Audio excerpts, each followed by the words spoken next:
additional money in there. If we took out what we were spending on infrastructure, we'd be pretty close to 0% tax increase, but we're investing there in the whole plethora of things. Big thing for you guys to be bragging on is your building permits are way up this past year. And so that must be pretty good and exciting. And worry when a municipality, no one wants to come and no one wants to invest and no one wants to grow. So good on you guys. Yeah, we're the building permits in 2020 set a record. So if you go back to the 20 years we've been a community, that was the biggest year, even with COVID. Mm-hmm. This year we expect it to be even more so. I think we're going to set another record. And for instance, apartments, we haven't seen an apartment building, a larger one built in Chatham, Kent in 30 years. We're going to have 5 of them being built. Wow. And plus more coming. So we were the best kept secret. Well, I mean, that's why you're on face to face to get the secret out. Yes, exactly. One of the things on that too, I was reading up on one of the press conferences you did, and you talked about the value of everyone working from home, and they can live wherever they are right now. And a lot of companies have said, stay home, don't come in. Mm-hmm. And all of a sudden the attraction of Chatham, Kent, and what you have close to a lot of things, close to a border, close to everything for people to relocate is obviously is happening. Mm-hmm. Yes, so it's the perfect storm as far as our cost of living. We were much lower than even Windsor, London. GTA, we're a completely different league altogether as far as cost of living, and our location. A lot of time we talk about, well, you want to locate here? Well, we're 45 minutes from Windsor, an hour from London, so it's great location right on the 401. And I've already talked to people that have located here, and they work in Toronto and they're working from here. So I see that being something post-COVID, a lot of people are going to be doing. That's great. One of the things, obviously, at the college we're excited about is your YMCA project, where they're going to have some housing and everything available for possible students and other people. And that's really come along well. It was nice to get a little tour of that. The President France and a few of us from the senior group.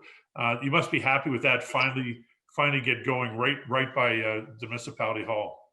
Yes, yeah, it'll have 160 units in it when it's done, and it's going to be gorgeous. You did see the tour.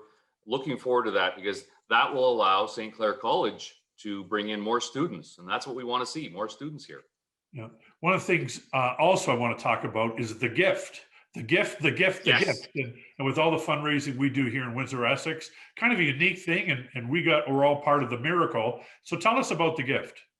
Yeah, well, everybody's familiar with the miracle because it went on. You guys did it soon after we did it. And the gift was the same concept, but more towards Christmas. So I've heard a lot of different numbers on toys, but I heard the word $3 million as far as value of toys. Wow. I talked to the organizers and they were absolutely blown away. And the size of the people, and the people dropped off. You had it all organized and people driving in and dropping off safely. And when you see the big picture and how many families and children had helped us. Oh yeah, we had 2,000 to 3,000 volunteers in the community. Yep. And certainly utmost was the safety piece. Mm-hmm. Keeping distances and masks and all those different things.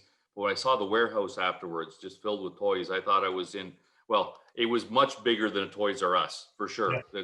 It was amazing, just the way our community came together. That's what I love so much about Chatham, Kent, and the region. Will that be continuing? Will the gift be a continuing? You gonna do it again next year? I expect we will.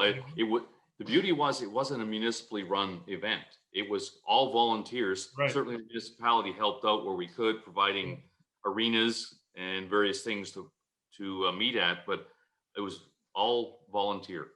Good. Well, one more thing before we go, I want to say shout out to Payne Court, Ontario. We got to meet you there. Patty Francis, the campus at St. Clair College in Chatham, our Chatham campus sponsored some part of that. We had the plowing match, the International Plowing Match. You brought the premier down. We had parades. We had floats. I mean, it was the craziest thing. You had all the people from the provincial legislature was there. Yes. And you were the coordinator of the whole thing. What a great job. And I never thought I'd say, I've been to Payne Court. You've been to Payne Court. Yes. Well, hey, that is something you need to everyone needs to get on their bucket list. Yeah, no, it was. And it was really neat how all the different things in Payne Court that able to do what they do.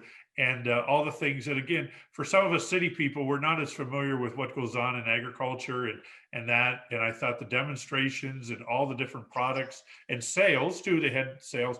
They had some good food too, man. It just was. Oh, they had fantastic food.